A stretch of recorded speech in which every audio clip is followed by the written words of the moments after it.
Hi, I'm Scott, and this is a vlog I'm making about a passion project I've been working on and thinking about for a long time.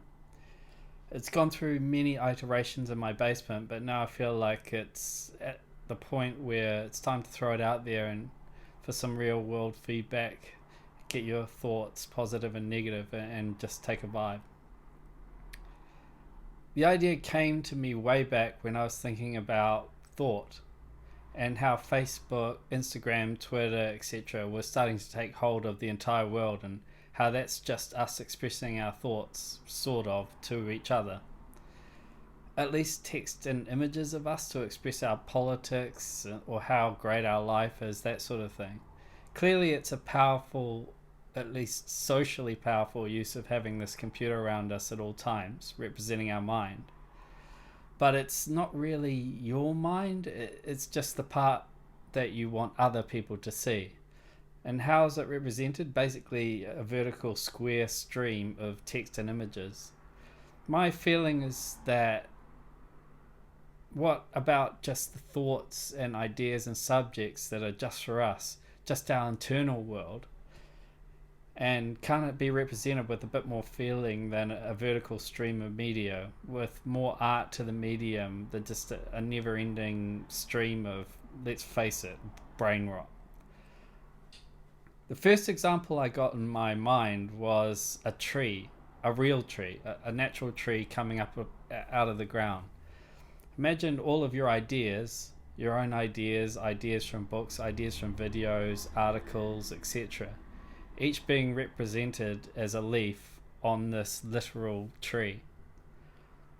A rich canopy of leaves hanging off branches representing the branches of your mind.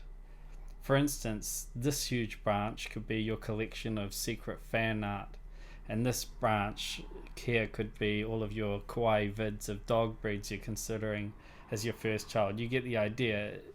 That's just one metaphor, but any engaging visualization of the mind that you consider you. Forget for now what everyone else thinks, everyone else's mind. Let's just make an artistic representation of your own internal life. The phrase came to me: social media in one person, something to represent how you feel about yourself to you. Wouldn't it be good if technology allowed us to stand back and assess the forest through the trees, or in this example the tree for the leaves, but anyway, allow us to interact with our life as a whole rather than just be adrift in this continuous social media stream? So that's the angle of this concept. But before we look into what I've come up with as a proof of concept, a little terminology I had to settle on to refer to the entities here. For the things you might want to put into your virtual version of your mind, I'm using the word idea because of the normal meaning, but also in the old days of philosophy, they used to use idea to mean any impression, thing you saw or heard, or any thought that caused an object in your mind. For a little backstory, up until recently, I use the term meme instead of idea, because technically it means any concept that can be reproduced from one mind to another. But meme has taken on a whole life of its own in today's zeitgeist, as we all know. That's a bit more specific. I called the whole project Solid Meme for ages, and even got the domain name and that sort of thing. But as emotionally attached as I was to memes, now it's ideas you put into your virtual mind. But if you see meme in the codes somewhere, then that explains it. The name I'm using for these interfaces, like the tree where you visualize the ideas, is nature. In the real world, there's only one nature with one set of physical laws. But in this project, every new system of visualizing your ideas has its own laws of how it moves and flows, its own nature. So the fundamental concept here is creating many different natures visualizing their own separate ways, the same set of ideas in your mind. So to start off, I made a simple tree visualization. Not literal leaves to start, but just shapes. but they all had to hustle and bustle and fight for space so the overall shape would look nice with nothing overlapping. Then I realized it would be better if every idea in this diagram had a separate randomized shape that so you can recognize it. So here's just a simple tree structure where you look at a part of your mind. You can see the ideas pushing against each other for room till they settle down to a stable structure, and then drill in, and then you can visualize that set of ideas in the same nature but with a new root idea.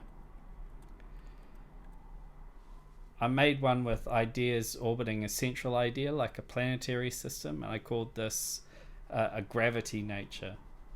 There's much more opportunity here for unique interactions between ideas. Here's one called a spread nature, where it's more of a conventional Pinterest style layout of ideas. Okay, so at this point though, it's worth discussing a consequence of this concept that may have occurred to you already. You can put any nature set from your mind into any nature, and there's no necessary relation between them. Each nature is a metaphor that doesn't necessarily have a connection to the content put in it. But there are generic properties that can be assigned to every idea. For instance, something as simple as age, how long since it was added. Then there's popularity. In the case of one person's mind, that comes down to how often you come back to look at it. The more face time, the more popular.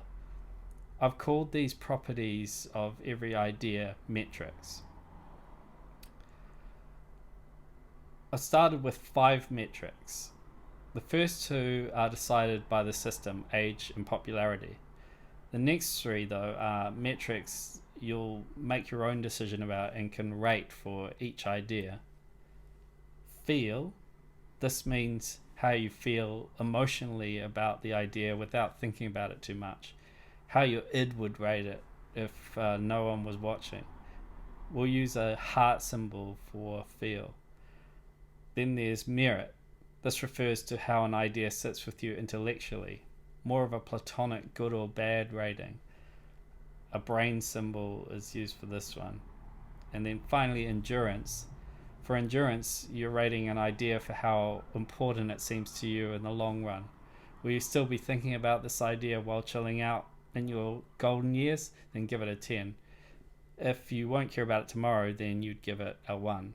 I used a diamond symbol to represent endurance. So with metrics then, any nature can use that when visualizing every idea set.